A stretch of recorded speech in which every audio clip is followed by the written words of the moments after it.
Kalau kad sekolah dulu, report card day ni antara tarikh yang kurang digemari, terutamanya kalau prestasi tak berapa bagus. Ya. Tapi kerajaan Madani pun dah setahun usianya, macam mana dengan prestasi MITI?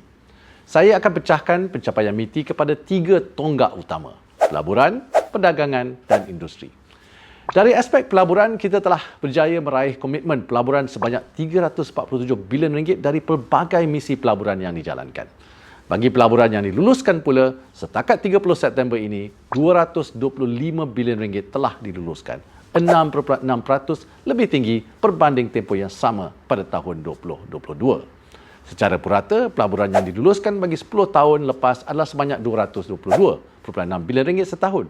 Dan untuk 9 bulan 2023 sahaja, kita sudah mengatasi jumlah tersebut. Tapi yang paling penting, jumlah pelaburan yang diluluskan, iaitu RM225 bilion adalah pencapaian terbaik Malaysia untuk tempoh yang sama sepanjang dekad yang lalu. Inilah bukti daya tarikan Malaysia sebagai destinasi pelaburan. Pekerjaan yang bakal dicipta dari semua pelaburan, hampir 90,000. Tapi bagi saya, tak cukup kalau sekadar nak tarik pelaburan saja. Kita juga menyasarkan pelaburan dalam bidang berteknologi tinggi bagi mencipta peluang pekerjaan berpendapatan tinggi. Sebagai contoh, pelaburan yang diluluskan dalam sektor pembuatan dijangka mewujudkan hampir 49,000 pekerjaan dan hampir 43% pekerjaan ini adalah pekerjaan berimpak tinggi dalam kategori pengurusan, profesional atau teknikal, penyeliaan dan juga pekerja mahir. Dari segi perdagangan pula, setakat 31 Oktober 2023, perdagangan Malaysia telah mencecah RM2.2 trilion. Dari pelbagai misi perdagangan dan pelaburan yang kita adakan sepanjang tahun ini, kita telah berjaya meraih komitmen perdagangan sebanyak RM13.4 bilion. Dan dalam usaha kita untuk mempelbagaikan ekspor, kita telah memberi penekanan kepada pertumbuhan ekspor ke pasaran baharu. Ya. Sebagai contoh, kita telah berjaya meningkatkan ekspor ke Namibia hampir 539%, Kazakhstan 322% dan Puerto Rico 104%. Salah satu sektor yang mempunyai potensi besar ialah industri halal. Flagship program kita ialah MIHAS atau Malaysia International Halal Showcase.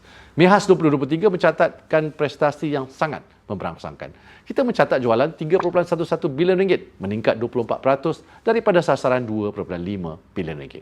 Bagi meningkatkan prestasi ekspor, kita juga menggalakkan penggunaan platform digital bagi memudahkan perusahaan mikro, kecil dan sederhana ataupun PMKS menembusi pasaran luar negara. Alhamdulillah ya, setakat ini hampir 85,000 PMKS telah pun mengekspor melalui platform digital dengan nilai dagangan terkumpul lebih RM472 juta. Bagaimana pula dengan industri?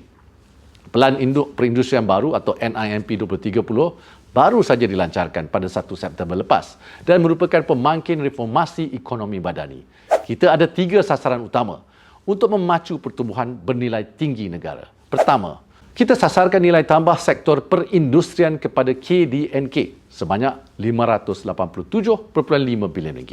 Mungkin yang ini ada yang tak berapa jelas, tapi saya yakin sasaran kedua dan ketiga ini mesti seronok rakyat dengar.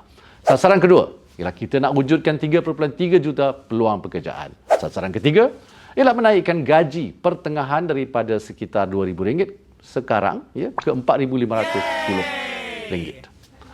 Tapi kita tak berhenti di situ saja. Kita juga ada Pelan Hala 7 Industri Kimia atau CIR 2030 yang dilancarkan pada 4 Ogos yang lepas. Dan CIR 2030 bakal melonjak daya saing Malaysia sebagai hub utama industri kimia di Asia Pasifik dengan nilai tambah sebanyak RM40 bilion menjelang 2030.